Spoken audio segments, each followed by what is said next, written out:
Dumelang Sanmananu, good evening and welcome to episode 258 of the Private Property Podcast. I'm your host, Uzamando Mwakumalo. It's a Thursday edition of the Private Property Podcast. And if you're joining us for the first time, well, welcome to it. You've missed out on some great episodes that we have brought to many people's screens over the past year. So do make sure that you go to our Facebook or our YouTube page to catch up on all that great content. To all our regular viewers, you know how we do it. Every single weekday, you and I have an appointment at 7 p.m. where we tackle all things relating to property.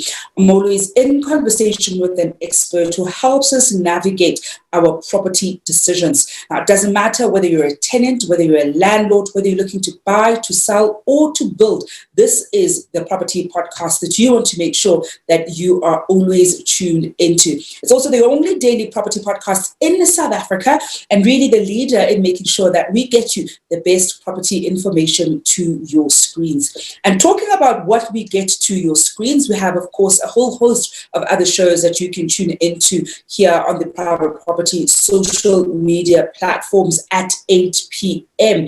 I'm talking about the First Time Home Buyers show that comes to your screens on Wednesday, and Esther Klassen brings that to us, which she's always in conversation with somebody who has walked that first-time home buying journey and has gone on to grow their property portfolio.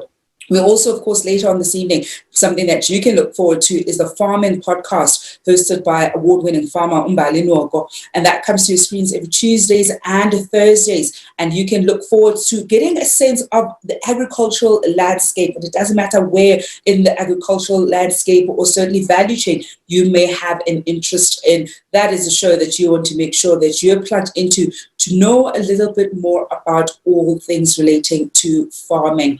And every Mondays and Fridays, Chad brings us the Home Shoppers Show. Those of us who are on the market for a new property, that is a show that you want to make sure you're plugged into. He gets to profile some of the gorgeous properties that we have on the Private Properties website. That's www.privateproperty.co.za. So do make sure that you check it out and have a sneak peek of all the great properties that we have on the website. Of course, on the website, you'll also be able to see that vast section that really does help a lot in the event where you want to learn a little bit more about other things relating to property.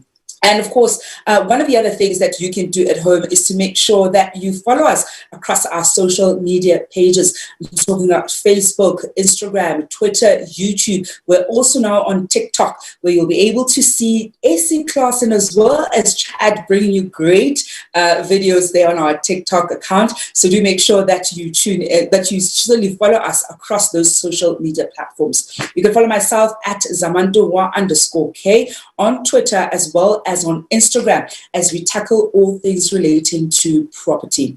Now, this evening, we're going to be looking at a really important topic, and that's around security. We're going to be looking at, how it works in the event where you're implementing security measures in community schemes. So if you're living in a community scheme right now, first, we're going to be looking at how do we implement security measures from the onset. So that's provided by the body corporate essentially. So, the trustees would make a decision about which company even gets, the tender to provide security in your complex or in your particular estate. We're also going to then be looking at what happens if you feel that you want extra security measures while living in a community scheme. And of course, then what you can do if you're not happy with the security measures that are in your particular community scheme. How do you go about raising that? How do you make sure that your needs are met as much as possible?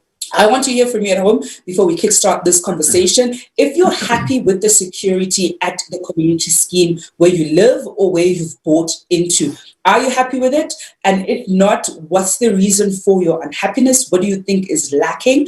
And I also want to know if there's ever been any incident in a community scheme where you live. One of the things that I've discovered, many of you at home know that I recently moved from living in a community scheme, is that, we shortly after moving into that particular, apartment, there was actually a break in my unit and a few other units, and it turned out to essentially be a syndicate and a whole host of other apartments had been broken into, and there was a whole issue with security being compromised and essentially being in on it. So I want to hear from you at home if you've even encountered something like that, because oftentimes we move into community schemes because we have the perception that they're slightly safer. So are you happy with the security in place? If not, why? And has there ever been an incident that is relating to security that's made you unhappy? Well, to help us better understand all things security, I'm joined this evening by Leigh Maingard, who's the owner of Element Sectional Title Training and Consulting. Leigh, good evening, and thank you so much for joining us. Thank you very much. Happy to be here. So, Leigh, I think let's get into it.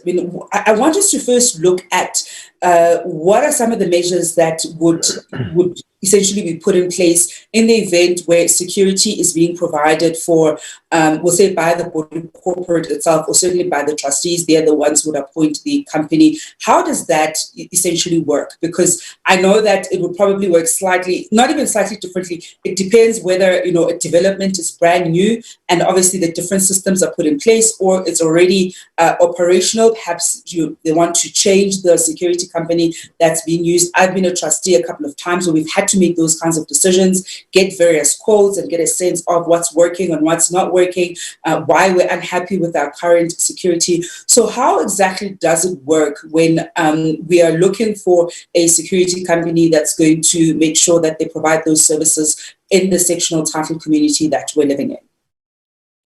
Yeah, I think one of the important things that you mentioned now is older schemes versus newer developments. You'll find that newer developments are extremely conscious about security, and also it's obviously quite a good selling point for anybody that wants to buy into a community scheme, because community schemes, like you also mentioned, is definitely, the perception is that it's secure. It's more secure in a security state than what it is in, for instance, having a freestanding home. So the older schemes, for instance, you look at Pretoria, I'm sure in Johannesburg as well, Cape Town, where I reside, the older buildings, don't necessarily have all the measures in place. So in those instances where burglaries have taken place or people feel unsafe, the body corporate has had to apply their minds as to how they actually improve the security. Security gates, vehicle access gates, extending the boundary walls, etc., etc. So, in newer schemes, it's probably not that necessary. In older schemes, bodies corporate would have to increase the security measures to secure the people that live in the scheme. The issue with the security companies is such, the first thing about security companies is that it's extremely expensive expense. A lot of times bodies corporate would rather look at incurring the capital expense to increase let's say the boundary walls, or put up security fencing, put up electrical fencing, those kind of scenarios, because it's a once-off capital expense. They can raise a special levy for it, and once it's up, it's pretty secure from that perspective. The problem with the security company is that you've got that expense every single time, and unfortunately, as much as it's a great item to have in your scheme or your estate, it is a very expensive cost, and you've got to incur that cost every single month. And then obviously you also have the issue with the security companies not necessarily performing, which is not a really difficult thing to deal with. You'll always have an SLA, a service level agreement, with a security company. And if they're found to be in breach or not performing in terms of the agreement, then the trustees can make the decision to terminate their services. So, the issue with having a security company versus not, in my experience and being in sectional title all the years, a security company, even with security fencing and electrical fencing, it's not a guarantee that you are safe. So you always need to be vigilant in terms of security, irrespective of security guards and electrical fencing and those kind of scenarios. Leigh, I love that you mentioned the high cost of security, certainly from, as the body corporate that you'd have to be paying to a security company that's providing the security. I remember the first year I was a trustee and looking at the line items and the various expenses that we needed to approve every single month, and realizing just how much we're spending for security. And I mean, for that particular building, I remember it wasn't even intense security. Luckily, it was a building. And so even, exiting or entering the building, there was relative security. We put in biometric system in place. So making sure that we beef up security as much as possible. But we also did need to, hire a security company that would be on top of our security, but also would actually have a person stationed there that would, sort of go check where cars come in and make sure that there's nobody who's gotten in through the parking lot and what have you. And when you look at that line item, it is such a high line item. And I mean, that building isn't even one of the biggest buildings that you'll find, by no means whatsoever. So I can't even imagine what it would be like if it was a slightly bigger building where we needed more staff or more security to be present per shift, because they'll give us a breakdown of this is how much they charge per shift, to essentially, give us an understanding of how we come to that particular figure. So it does become important that as members of the Body Corporate in our entirety, we are happy with the service that we are, getting from security companies. Because the unfortunate thing, Leigh, I don't know if you've picked this up, is I've certainly tended to find that there are a lot of security companies that are emerging right now.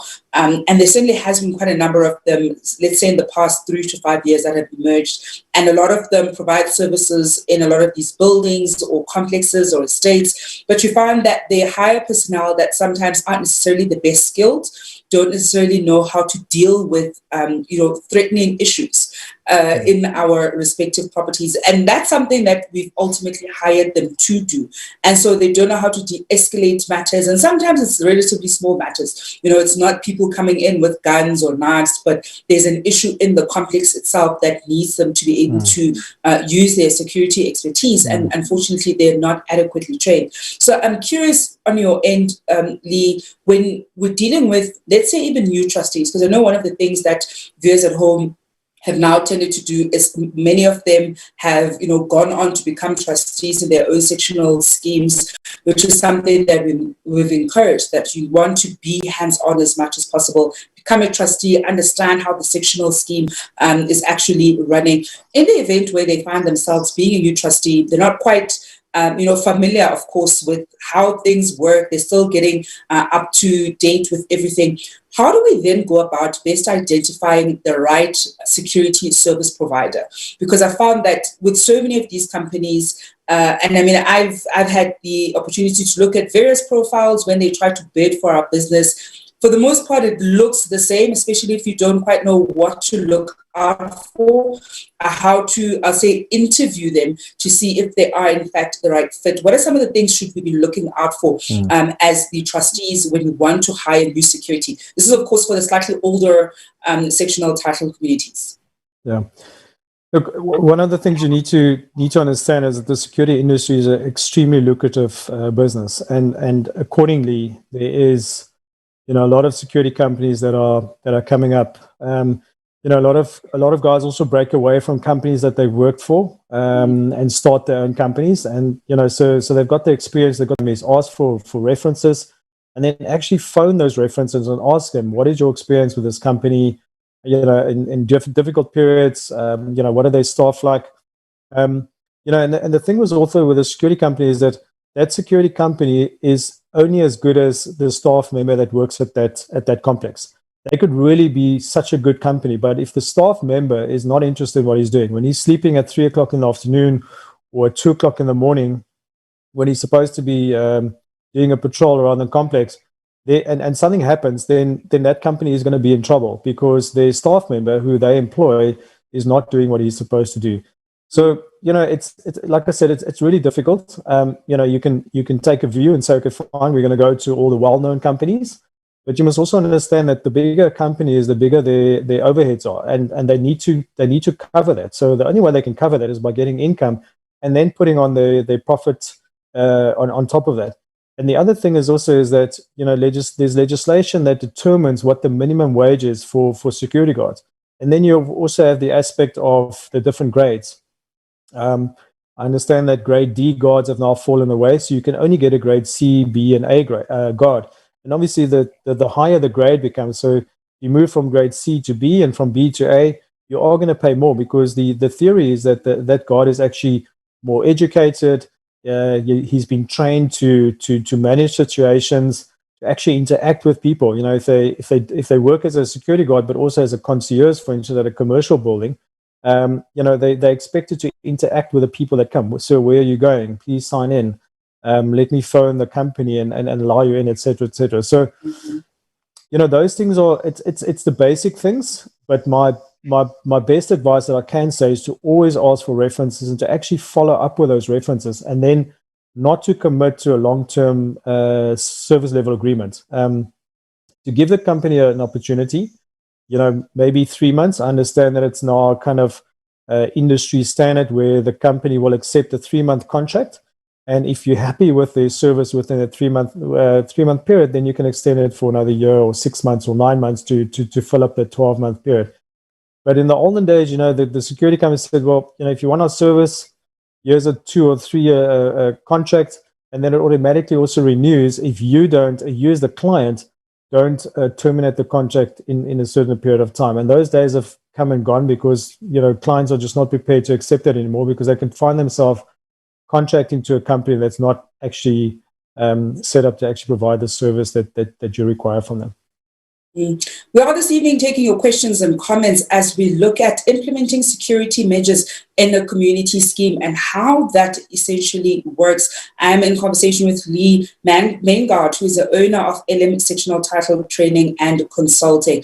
I wanted to find out from you at home if you are happy with the security that you get in your sectional title community. If not, what are some of the things that you are, you know, unhappy with?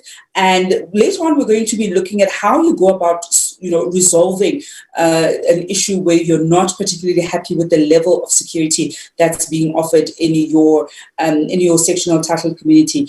We've got a question here coming through from Tsepo Mukubudi that actually, you know, touches quite well on where we're going in terms of our conversation, Leigh, where we now want to find out, of course, what happens if viewers at home, or people, of course, who live in community schemes, want to add their own security in addition to what is being offered. And the question is, you know, just curious if people install or should install alarm systems in their units, whether in an apartment or townhouse, considering that a community scheme has its own security. So what would then be that process, Leigh? Because you're living in a community scheme, one of the big, of course, selling points with a community scheme is that security is being offered.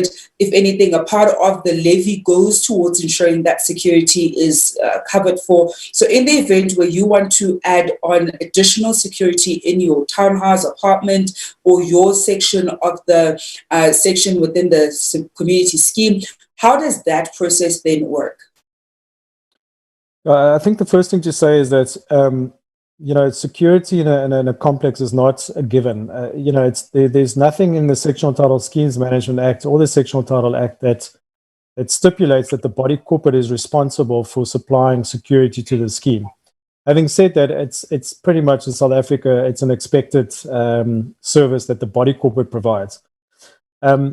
So let's assume for the moment that there maybe is a security company, or there is a boundary fence up and there's electrical fencing, you know, depending on how big the scheme is, and you want to improve your own security. In terms of sectional title, your unit, which is the section that you live in, remember there's the median line scenario where everything from the middle of the wall on the inside is your responsibility, and you've got to take care of that. And from the outside is the body corporate.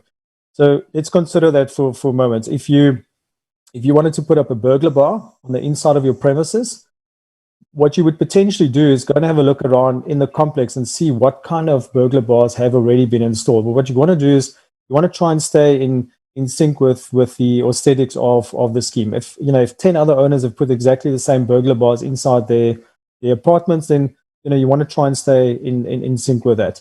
So internally, it's not going to be a problem for you to do that, because the body corporate can't stop you from putting something inside your premises. as long as it's not an eyesore. And, you know, if everybody is white, for instance, you can't go and put up black burger bars fences.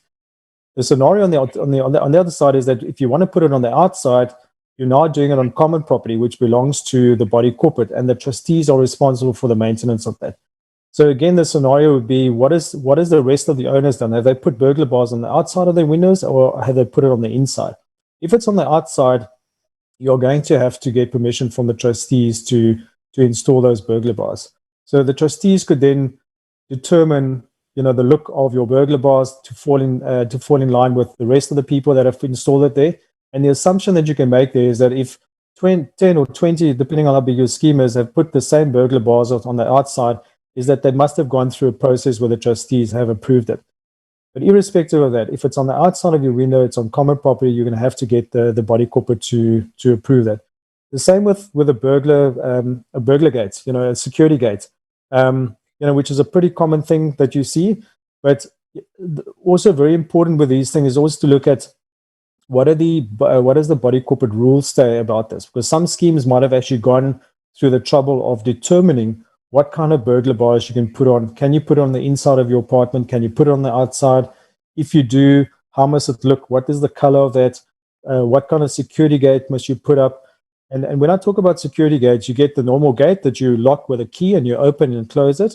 And then you get obviously trellis door, which is, you know, it's I think it's the ugliest thing. It's the ugliest thing around, but it's very, very effective.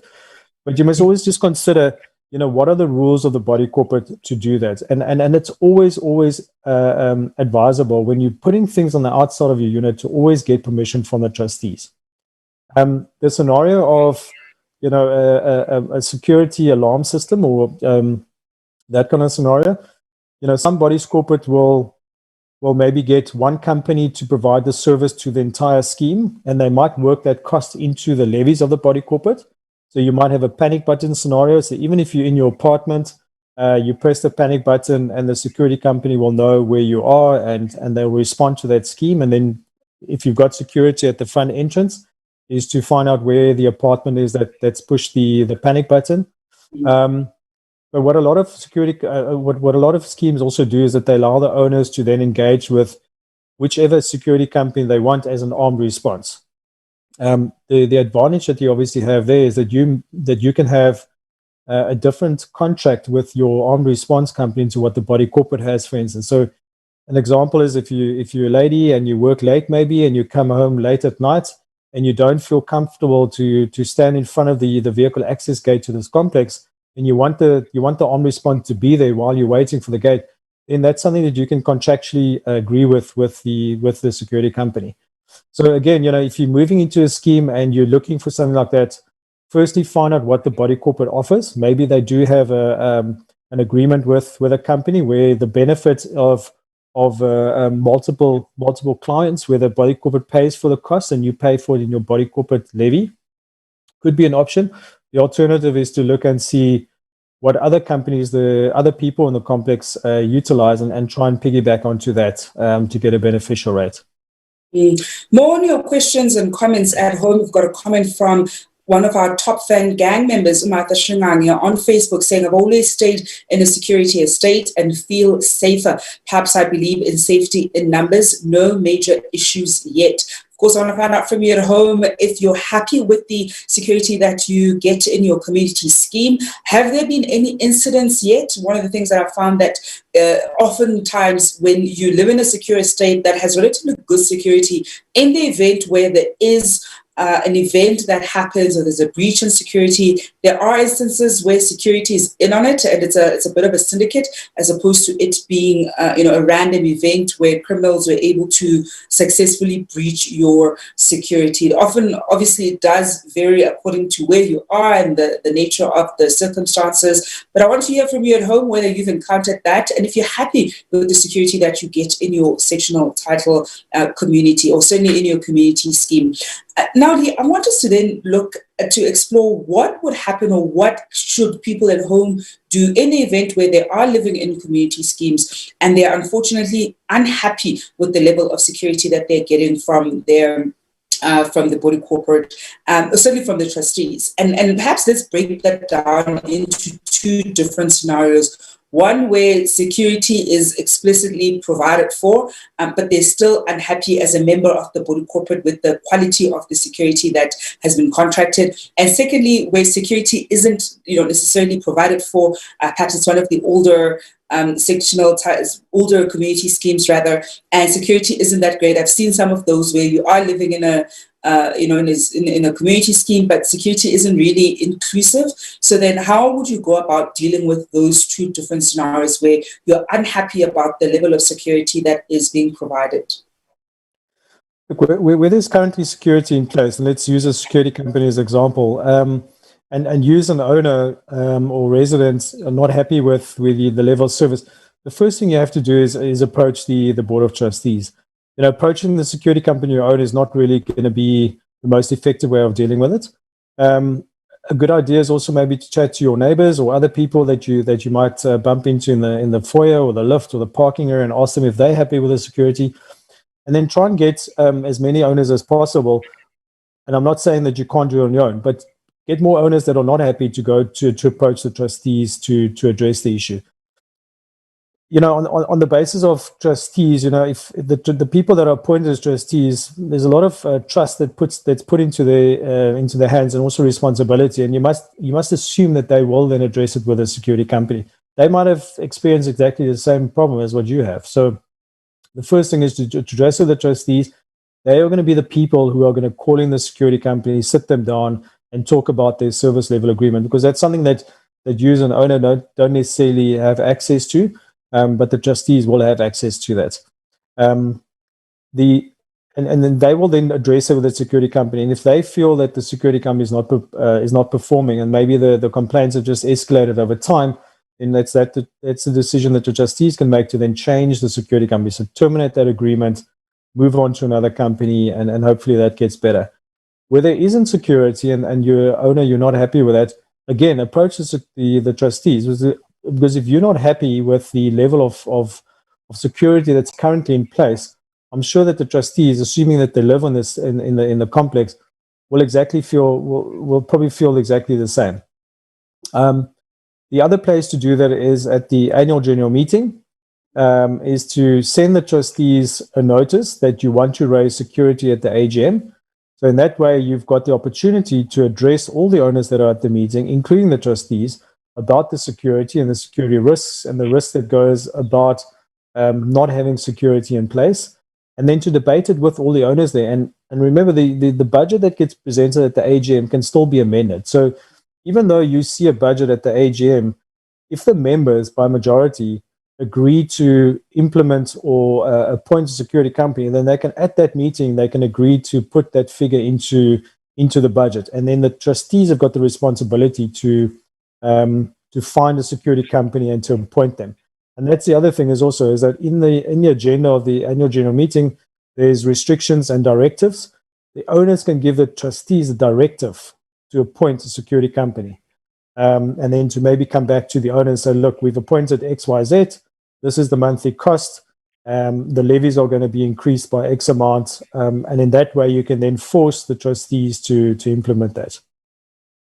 I think the one thing I'll echo there, Leigh, certainly and emphasize to our viewers at home is the only way that you're able to bring up these things is, of course, if you're an active member of the scheme and you attend the AGMs. If you see any issue that you're unhappy with, raise it with the managing agent. You're able to pop them an email or call them at any point. I typically prefer an email, communication, because then by the time I raise an issue at the AGM, I can say, look, we've been communicating about this issue for the past 6 months. It still hasn't been resolved. Sometimes it does happen that, let's say, managing agents end up changing, and you're able to bring up to speed the next managing agents to say, this is a matter that still wasn't resolved, and you don't have a case of he said, she said. We've got a great email thread to be able to forward to the new managing company. So the big thing there is get involved, even go as far as becoming perhaps a trustee.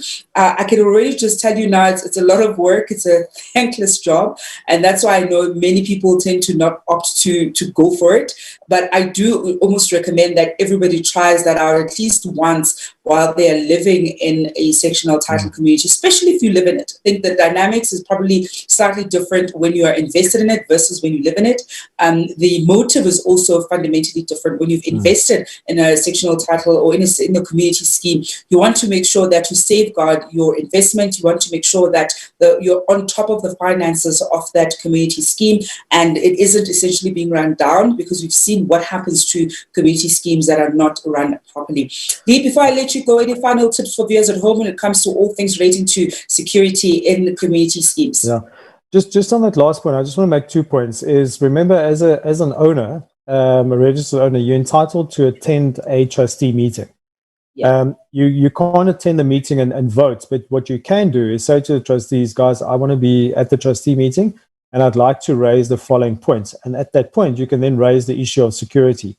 So what you're doing is that you're voicing your concern, and you might be speaking on behalf of, all the other owners or some of the other owners, but it needs to be minuted in the trustee meeting then. So you don't have to wait till the AGM to get that action, in place. So it's very important, like you say, don't just say, oh, well, the trustees won't do anything. I mean, go to a trustee meeting, make the point of raising the issue of security and asking the trustees to address it. So it's very important to get involved. And that's a great place to leave it at. Leigh, thank you so much for joining us this evening. It's a pleasure. Thank you very much for having me.